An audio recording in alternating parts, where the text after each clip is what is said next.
Ahoy there, mini map makers, hope you're well. Today we are going to talk about colour in maps. So I thought I'd start off with our favourite primary atlas. Others are available, just so happens I have this one to hand. This is for age 7+. You can get one for younger children, and there are others available.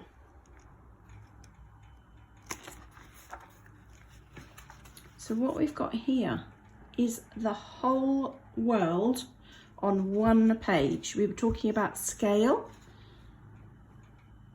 okay? And 1 centimetre on this map here is equivalent to 800 kilometres. Doesn't really mean much, does it? But it's about the size of the UK. 800 kilometres. So from all the way to Scotland, all the way down to the Isle of Wight, it's about 800 kilometres. And that's what represented in 1 centimetre on this map. But today we're going to talk about colour on maps and why maps represent countries, continents, oceans, why colour is important. Now on here, on this page, in front of us, we can see it's nice and brightly coloured. Can we go through the rainbow and see if we can see the rainbow on here? We can definitely see red. We can definitely see orange. And there's a yellow, and there's a light green. There's a darker green. There is a blue for the ocean. There is another blue, kind of indigo colour. There's a sandy colour. I think that is it. There's also, do you notice how the oceans are in blue and the land countries are in black writing? What else can we see on this map in colour? Well, actually, there isn't any colour. There's no colour in Antarctica, is there? It's white, and that's kind of representing the ice sheet. We've also got some clocks on here, so it tells us, say in London, if it's midday and we're just about to have our lunch, if we go west, which is north, east, south, west, so if we go that way, if we go left, in Mexico City, it's 6 o'clock in the morning. They are 6 hours behind. And if we go to Tokyo in Japan, to the east of London, it's 9 o'clock at night and they'll all be tucked up in bed. And they would have had their day. So you can see there's time on here as well as colour. These are brightly coloured, these primary atlases. Green is representative of land and blue is representative of the water features and sea colours. In the fronts of these atlases you can see there's lots of information about how to read a map and what's in this map. Here we go, we're talking about measuring distance and scale. Found the north arrow. Colour. There's not much colour in space, but the planets are coloured. We've got Neptune, lovely blue Neptune. Has anyone ever seen Venus in the sky? If you look for a red planet, you might see a red planet in the sky. It's quite small, but you can sometimes see it. And you can sometimes see Mars too, it's slightly red. And the moon is lovely and white. What else do you notice about the colours on these countries?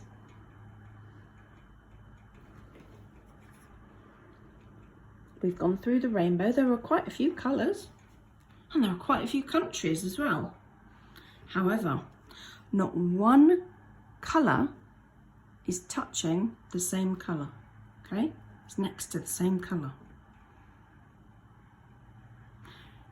So the reds are nicely spaced out. The yellows are nicely evenly spaced out. And this is called a colour theorem. Okay, it's a mathematical theorem. It's a maths problem. So if you do cartography for STEAM, we will cover the mathematical 4-colour theorem, which is we take 4 of our crayons, red, yellow, green and blue, and see if we can colour in all these countries with those 4 colours, without them touching, without a red touching another red, or a yellow touching another yellow. See if you can do that in your class. I have a map of the world downloaded on the website www.minimapmakers.co.uk. You can try that at home. So colour is really important in maps. In the old days, they didn't have much colour. They didn't have high-tech printers and lots of ink and felt tip crayons. They used to use ground up rocks and oils and pigments from vegetables. So they would use vegetables, say beetroot. What colour is a beetroot? It's a nice deep red, isn't it? Or any leaves, they would be green. Or soil, it's a brown colour. So the colours weren't as bright and vibrant as they are today. So we're really lucky to have lovely bright coloured printing. And also, in the old days, they didn't really have nice glossy paper.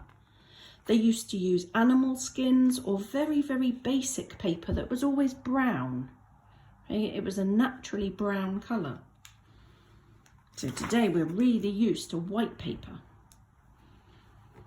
Have you ever made your own paper? I make my own paper, so there is a video on that coming. Colour is also used to depict height. So here we have a scale of colour. We have the green, which is between 0 and 200 metres, and then right to the tippy top of a mountain that could be over 5,000 metres tall. Can we find any of those in here? Where would they be? What are they called? Find out. Called the Alps. And they stretch in southern France all the way across the top of Italy.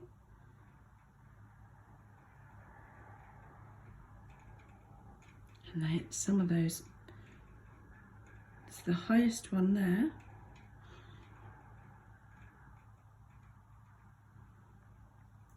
It's 4,810 metres tall.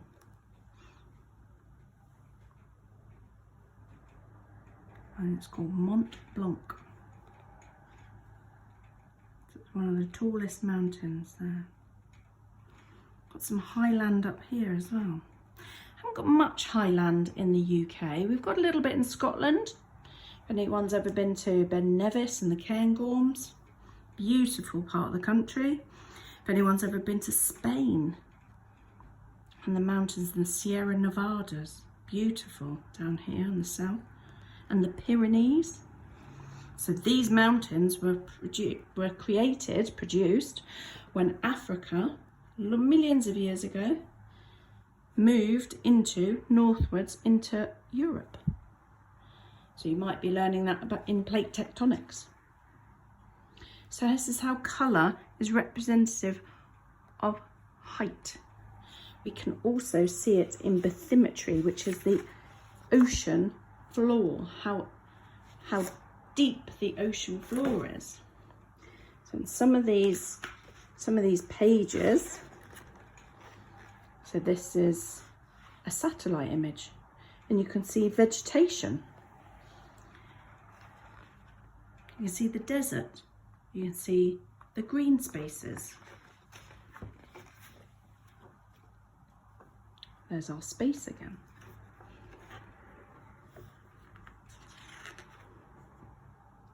So lots of colour in these maps and atlases. Have a good look and see what you can see. See what you can find. Start off with 5 questions. I'd like to find the tallest mountain or the deepest ocean. Try and find it in these atlases. Show me your work. I'm on Instagram, I'm on Facebook and Twitter, all at Mini Mapmakers. Show me your work, see what questions have you got for me maybe. I'm always happy to answer questions.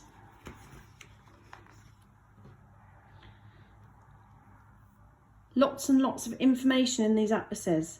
Get them out, look at them, read them from cover to cover and learn lots about the world and the planet today. I'll see you next time.